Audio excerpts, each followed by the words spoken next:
So in today's video, we're going to talk through about what carbs you should eat for fat loss when you're carb cycling. We'll talk about different carbohydrate types in terms of fast carbohydrates, slow carbohydrates, when you should eat them, when you should not eat them, and how you can maximize your results to improve your insulin sensitivity, how well your body utilizes carbohydrates, so you can be a fine-tuned, well-running machine like myself and the rest of the clients we have who are absolutely killing it. So first, to get started. Now, we're going to think about carb cycling. What we're going to be doing is we're going to be using higher amounts of carbohydrates on days when we're going to be working out. We're going to be doing lower amounts of carbohydrates on days when we're not going to be working out. So you're going to have a training day diet, and you're going to have a rest day diet. And this will create a carb cycle throughout the week, and also a calorie cycle throughout the week. Now, what this does is it forces your body to then have more food and more nutrients on the days you're going to be training. So therefore, you're going to have a bigger energy demand on the days you're going to be lifting weights to get jacked. You're going to have less energy demand on the days you're not going to be weight training. So there's a lot of logic behind it from just that point of view alone. Now, when we talk about carbohydrates, so we have a fast digesting carbohydrate, some very lovely cocoa pebbles here. If anyone who likes sugary kids cereal, drop a comment below.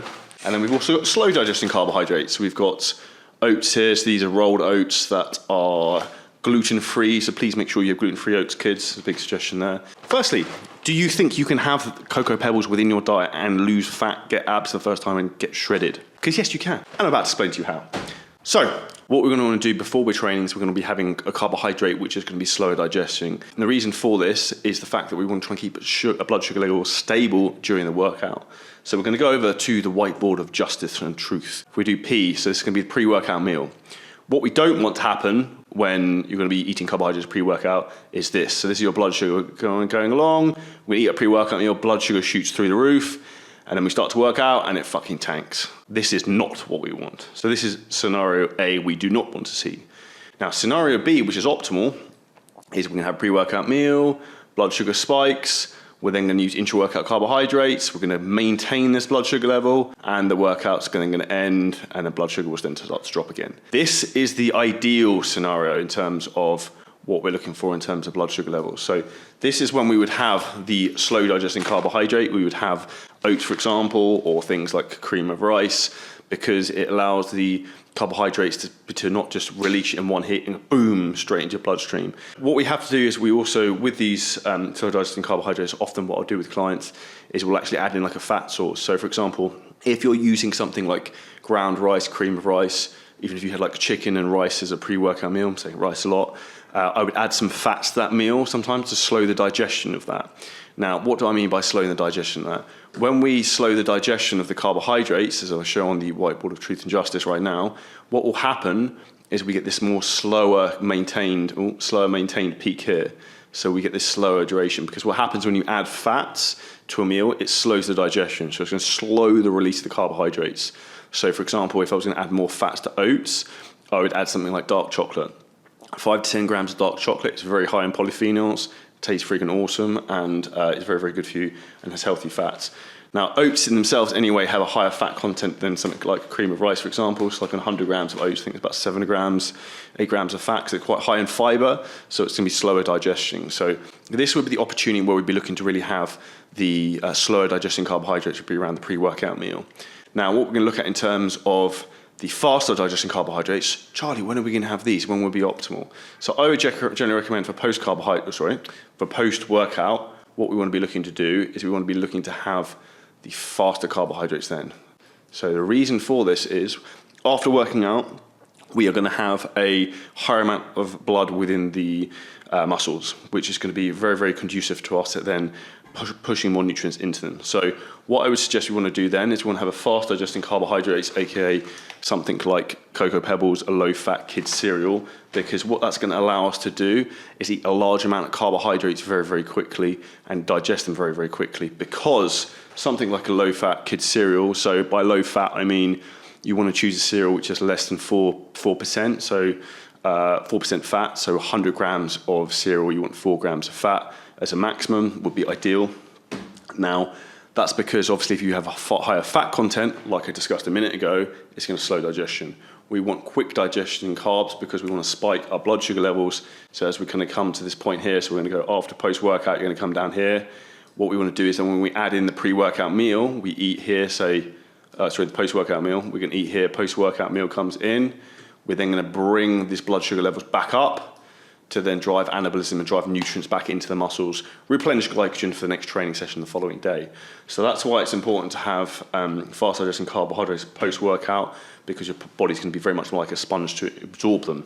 One of the reasons I like cereal, for example, in particular if you're a bigger guy or someone who's trying to eat quite a lot of carbohydrates, trying to eat a lot of carbohydrates from rice is a ball ache, let's be honest. 100 grams of that is about 80 grams of carbohydrates. Very, very easy to consume. Very quick for your stomach to digest, and not going to get a huge amount of bloating. So that would be something I would look at. Also, if you're someone who has a big sweet tooth, I like sweet things, I like the finer things in life. It allows you to have a lot more enjoyment in terms of your food. I like things like Lucky Charms, Cocoa Pops. You can cycle through loads of fun cereal, making a good time of this. So this is something I would highly suggest you do. So this is in terms of talking about carb types for carb cycling around the workout. Now, the rest of the time when you're not around the workout window, what we're going to really want to do, if I show you on the whiteboard again, for most meals, we want to try and keep our blood sugar levels. Our blood sugar levels are going to do this during the day, up and down, up and down, up and down. And we want to try and keep this fairly stable. So what we really probably want most of the time is generally more slower digesting carbohydrates. I'd be careful with things like sweet potato, because sweet potato can have a issue in terms of digestion and can cause a lot of bloating, and it's actually quite high in like sugar alcohols, which a lot of people don't realize. So if you're eating a lot of carbohydrates, sweet potato can cause issues. So I'd probably try and mitigate eating too much of that. Like for myself in question, I like sweet potato, but I can probably only eat like 250 grams of it before I start to get like gassy and bloating and like a bad stomach. So that would be one thing I would bear in mind. Now, last question. Fruit. So fruit, a lot of people have a lot of misconceptions about, can I eat fruit when I'm looking to lose fat? And my answer to you is hell yes. So for example, Exhibit A, this is a pink lady apple, the goat of apples out there. So if you haven't had an pink lady apple, you're missing out. Go to the supermarket and try that now. If you're a fan of pink lady apples, drop them in the comments below. Now, what I would suggest you look to do with fruit is you find fruits you really, really like. So for example, for me, I like pineapple, particularly here in Dubai. There's some amazing pineapple you can get. Pink lady apples I just showed you, things like bananas. They're generally really, really cheap. So bananas, for example, as well, if you're on a budget, is super crazy cheap. Like, it's practically free. So fruit is a great source of carbohydrates to use. From their main sugar in them is fructose. So they can be quite quick in terms of digesting. If you want a slower digesting carbohydrate, I would use something like berries, which have a very low glycemic index. Now, glycemic index I haven't spoken about yet, but glycemic index is essentially how quickly the sugars in a carbohydrate, how quickly a carbohydrate will basically spike your blood sugar levels. So for example, Cocoa Pebbles will have a very high glycemic index versus the gluten-free oats, which would have a lower glycemic index. And when you start to understand that, what you really want to do is control our blood sugar levels for certain windows of the day, is how you really try and optimize your results. So when we come back to again talking about fruit, there's no issue with having some fruit throughout the day, because generally a lot of fruit tends to have more fiber in it, and it tends to not digest super fast and cause huge spikes in blood sugar levels. But if you're like in a dieting phase where your calories are quite low, I'd probably go for things like frozen blueberries and frozen berries, because they're very low in calories, super dense in vitamins and minerals, very good in phytonutrients, and they have a very low glycemic load in terms of pushing your blood sugar levels up. So those are the main points I would focus on when it comes to carb types for carb cycling and fat loss in general. Let me know if this video was helpful. Drop us a comment below. Let me know what you think of the view behind. And let me know any other questions you have in regards to carb cycling. For the Wizard of Fat Loss here, carbs is really the main weapon we use to help clients and myself to achieve world-class results by not starving themselves to death and not doing any of that keto bullshit. So make sure you subscribe to the channel, drop us a like, and let me know what was the most helpful thing that you took away from this video in the comments below.